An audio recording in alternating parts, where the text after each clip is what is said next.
जय Shri Radhe Krishna. I hope आप सब लोग बहुत अच्छे होंगे। चलिए भक्ति योग को आगे बढ़ाएंगे कि श्री कृष्ण क्या कहते हैं इस योग में। यहाँ पर श्री कृष्ण चर्चा कर रहे हैं भक्ति योग की। तो यहाँ पर जो अर्जुन द्वारा है प्रश्न पूछा जाता है कि आखिर कौन सिद्ध है, क्योंकि यहाँ पर आप और हम जानते हैं कि जो भक्त होते हैं वो दो प्रकार के होते हैं।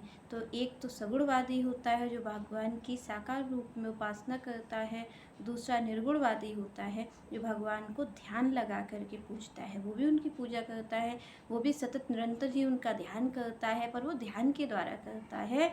तो यहाँ पर अर्जुन का ये प्रश्न है श्री कृष्ण से कि आखिर जो योग की बातें हैं, क्योंकि यहाँ पर भगवान ने भक्ति को योग कहा है, साधारण नहीं कहा। और योग किसको माना जाता है कि योग वो होता है जहाँ पर हम सारी अपनी इंद्रियों को एकाग्र करके उस सतत भगवान में लगाते हैं, तो उसको योग कहते हैं। पर यहाँ पर जो भक्ति है उसको भी योग कहा गया। तो अर्जुन के मन में ये प्रश्न उठता है कि आप ये कह रहे हैं कि वो जो योग जिसमें भगवान कहते हैं कि सांख्य योग भी, अष्टांग योग भी है, इतने सारे जहाँ पर मन को एकाग्र करना है, तो भक्ति जो भक्ति कर रहा है साकार रूप में वो योग कैसे। तो यहाँ पर बस ये संशय दूर करने के लिए पूछते हैं कि आखिर परम सिद्ध कौन है, परम श्रेष्ठ कौन है, आपके हिसाब से कौन सा आपका भक्त जो आपको साकार रूप में पूछ रहा है वो परम सिद्ध है, या जो आपको निराकार रूप में आपका ध्यान कर रहा है एकाग्र मन से, क्या वो सिद्ध है। तो यहाँ पर श्री कृष्ण से अर्जुन कहते हैं एवं सतत युक्ता ये भक्ता त्वां पर्युपासते ये च अपि अक्षरम अव्यक्तम तेषां के योग वित्तम। तो यहाँ पर अर्जुन का ये प्रश्न हुआ श्री कृष्ण से कि आखिर जो आपकी पूजा करता है, तो यहाँ पर उन्होंने कहा कि जो एक तो सगुणवादी है जो आपको सगुण रूप में पूजन करता है, आपके श्री विग्रह का पूजन करता है, और दूसरा है निर्गुणवादी जो आपको अप्रकट रूप से पूजन करता है। क्योंकि आप देखिए जो निर्गुणवादी होते हैं उनके सामने भगवान का कोई श्री विग्रह तो नहीं होता, वो अंतर ध्यान करते हैं, वो अंतर खोज करते हैं भगवान की, तो अंतर मन से उनका ध्यान करते हैं, इंद्रियों को एकाग्र करते हैं, जो कि भगवान ने यहाँ पर बता चुके हैं कि किस तरीके से ध्यान लगाना चाहिए। क्योंकि भगवान कहते हैं जो अपने मन को एकाग्र करके सतत मेरा ध्यान करता रहता है, तो श्री कृष्ण कहते हैं उसे समाधिस्थ ही मानना चाहिए, उसको समाधि वाला ही मानना चाहिए जो मेरा ध्यान करता है। तो यहाँ पर अर्जुन ने इसीलिए पूछा कि आपने कहा कि परम सिद्ध तो वो है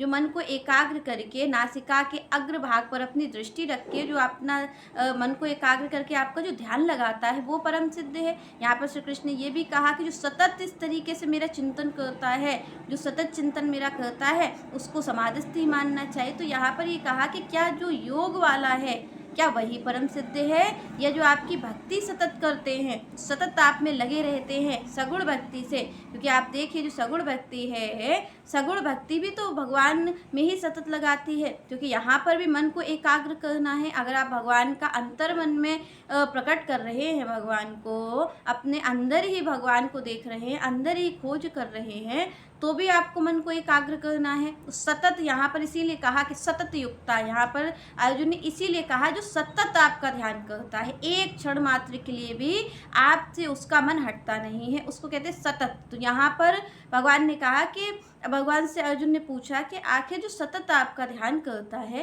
क्योंकि सतत आप देखिए कि जो मन एकाग्र करके और अपने अंतर मन में भगवान की खोज कर रहा है, जो अंतर उनको खोज रहा है, तो वो भी सतत उनका ध्यान कर रहा है, पर उसने नेत्र बंद कर रखे, वो कोई क्रिया करता नहीं दिखाई पड़ रहा है, और उसने मन को एकाग्र करके भगवान का सतत ध्यान कर रहा है। तो यहाँ पर अर्जुन ने ये भी कहा कि जो सगुण आपकी भक्ति करता है वो भी आपका सतत ही ध्यान करता है। क्योंकि सगुण भक्त कैसे ध्यान करता है, सगुण भक्त का ध्यान वो उसके सारे कार्य हो रहे हैं। आप और हम यही तो समझ लेते हैं कि शायद जो सारे कार्यों को छोड़ करके बैठा है वो परम श्रेष्ठ होगा, शायद इसका ये बड़ा त्याग है जो उसने कार्यों को छोड़ दिया।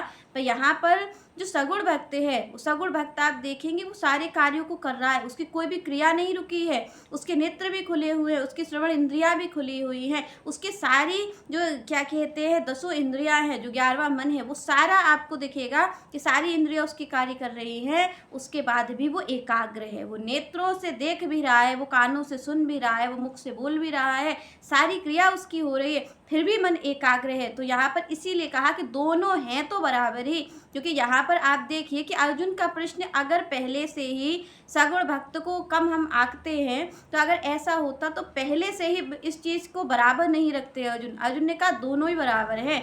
तभी तो यहाँ पर हो रहा है कि भाई श्रेष्ठ कौन है, दोनों ही बराबर है। आप देखिए जो सगुण भक्त है वो नेत्रों को कहीं और नहीं लगा रहा है। यहाँ पर आप देखिए कि जो परम ब्रह्म का ध्यान कर रहे हैं, जो निर्विशेषवादी हैं, तो वो क्या करते हैं, वो नेत्रों को बंद कर लेते हैं कि कहीं कुछ मैं गलत ना देख लूँ, क्योंकि इन इंद्रियों को रोकना है, इनको देखना नहीं है। अगर नेत्र कुछ देख लेंगे तो गलत चिंतन कर लेंगे, श्रवण कुछ सुन लेंगे तो गलत कर देंगे।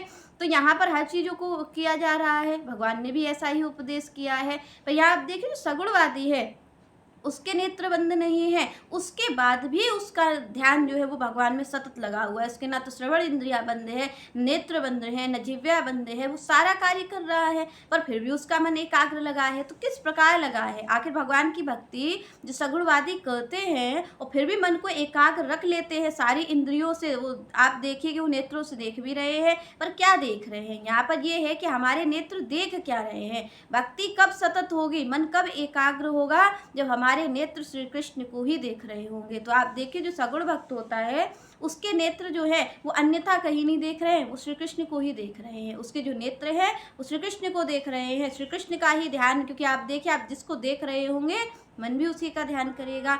जो भक्त की श्रवण इंद्रियां हैं वो क्या कर रही है, वो श्री कृष्ण का ही सुन रही हैं कथाओं को, श्री कृष्ण की कथा सुन रही है। क्योंकि यहाँ भगवान ने स्वयं भक्तों के लिए उपदेश किया कि प्रथम भगति संतन करि संगा, दूसरी रतिमम कथा प्रसंगा। इसलिए भगवान ने उपदेश कर दिया कि भाई नेत्रों से तो मेरा दर्शन करते रहना, संतों के संग बने रहना, और श्रवण इंद्रिय का क्या करना है सगुण भक्त को, कि वो श्रवण इंद्रिय को मेरी कथा में लगाए। तो यहाँ पर आप देखिए जो श्रवण इंद्रियां हैं वो कथा में लगी हुई है। जिव्या भी कहीं कुछ गलत नहीं कर पाती है, कुछ नहीं गलत कर पाती है, क्योंकि आप देखिए जिव्या से क्या है कि जिव्या से सतत नाम जप चल रहा है। आप देखिए कि इंद्रियां सब बाहर है, सब क्रिया करती दिख रही हैं, पर वो कार्य क्या कर रही हैं, वो श्री कृष्ण का ही कार्य कर रही हैं, वो अन्यथा कहीं नहीं जा रही। जिव्या जो है वो नाम जप करती है। आप देखिए भक्तों के लिए, सगुण भक्तों के लिए कैसी बनाई है भगवान ने यहाँ पर विधि, कि जो सगुण भक्त है उनकी जिव्या नाम जप करती है। यहाँ पर कहा है इसीलिए तुलसीदास ने कि राम नाम दीप धर जीव देहरी द्वार,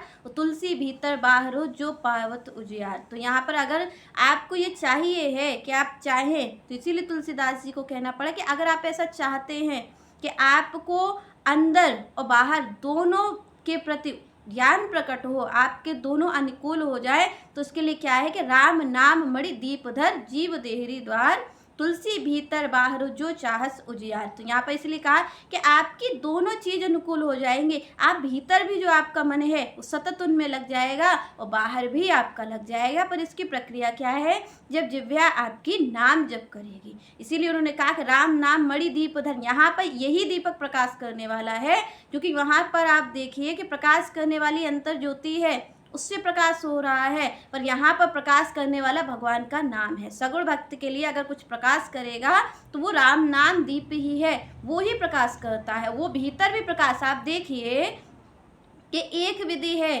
एक जो निर्गुण है वो अंदर प्रकाश कर पा रहा है, पर भक्त की आप देखिए कि वो भक्त अंदर भी प्रकाश कर रहा है और बाहर भी प्रकाश कर रहा है। बाहर भी अनेकों अनेकों को भक्त बनाने की क्षमता सगुण भक्त में होती है और निर्गुण भक्त अपना ध्यान कर पाते हैं। तो यहाँ पर आप देखिए कि इस तरीके का ध्यान भगवान ने कहा कि वो भी ध्यान कर रहा है, नेत्रों को मुझ में एकाग्र किए हुए, श्रवण इंद्रियों से मेरी कथा सुनता है, और भगवान कहते हैं जिव्या से मेरा नाम जप करता है, और यहाँ पर श्री कृष्ण कहते हैं हाथों से मेरी सेवा करता है। आप देखिए कि भक्तजन क्या करते हैं, भक्तों को तो एक क्षण भी आप देखेंगे कि समय मिलता ही नहीं है। जो भगवान के भक्त होते हैं वो सतत उनकी सेवा में लगे हैं। तो यहाँ जब सेवा में लगे हैं तो आप देखेंगे कि एक क्षण का समय भी भक्त को नहीं मिलता, क्योंकि जब वो सुबह उठ रहा है तो जब उसके नेत्र खुल रहे हैं, वो सैया पर लेटा हुआ है, तो उसमें चिंतन क्या है, वो चिंतन ये कर रहा है कि अब मैं स्नान करके श्री कृष्ण को स्नान करवाऊंगा, इनका श्रृंगार करूंगा, तो ये सब कार्य मुझे करना है। तो जैसे ही वो उठेगा तो वो इन कामों में लग जाएगा। तो यहाँ पर आप देखिए उसके बाद वो श्री कृष्ण के लिए भोजन बनाएगा कि ठाकुर जी को भोजन पवाना है, फिर ठाकुर जी के बर्तन धुलने हैं, फिर शाम की क्रिया करनी है, शाम का श्रृंगार करना है, ठाकुर जी की आरती करनी है, ठाकुर जी के लिए क्या मैं अच्छे से अच्छा भोजन रुच के बनाऊँ जो उनको पसंद आ जाए। तो आप देखिए कि जो उनका भक्त है, जो सगुणवादी भक्त है, यहाँ पर सतत युक्ता जो कहा अर्जुन ने, वो सतत युक्ता कौन है? वो यहाँ पर भक्त भी है, यहाँ पर भक्त भी है। क्योंकि आप देखिए जो निर्गुणवादी है वो तो सतत ध्यान कर ही रहे हैं, और वो सतत ध्यान करते हुए दिख रहे हैं, पर भक्त जो है वो भक्त दिखाई नहीं पड़ता, सतत उसका ध्यान श्री कृष्ण में है। क्योंकि आप देखिए कि वो उनकी सेवा कर रहा है, उस सेवक के ध्यान में क्या रहता है? स्वामी ही की सेवा ही रहती है, क्योंकि उसको सेवा करनी है। तो ये सोचता है मैं इस कार्य को, आप देखिए कि यहाँ पर भक्तों ने कार्य भी किया है, जो संसार का कार्य है वो भी किया है। क्योंकि अगर वो धन नहीं कमाएंगे, यहाँ पर आप देखिए जो निर्गुण भक्त हैं, वो तो निर्गुण भक्त जो है वो तो भगवान की सेवा कर ही रहे हैं ध्यान से, वो तो एकाग्र बैठे हुए। पर यहाँ पर आप देखिए कि उसको संसार में रह करके धन भी कमाना पड़ता है, पर धन के लिए भी क्या है कि धन को भी वो इसलिए कमा रहा है कि इससे मैं श्री कृष्ण की सेवा करूँगा, और इससे ही मैं यहाँ पर संतों की भी सेवा करूँगा, सबकी सेवा करूँगा। आप देखिए कि जो सेवक है यहाँ पर, जो सगुण भक्त है वो क्या है? वो सेवक है, वो भगवान का सेवक है। क्योंकि यहाँ पर तुलसीदास जी इसीलिए कहते हैं मैं सेवक सचराचर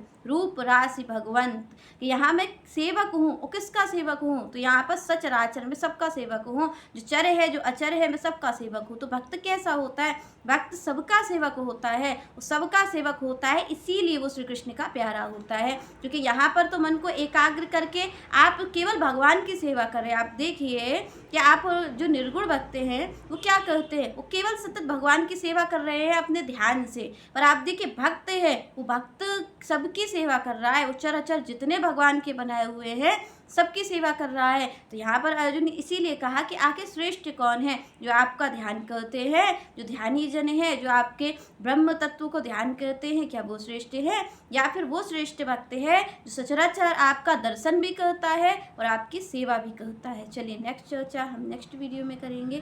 तब तक के लिए जय श्री राधे, जय श्री कृष्ण।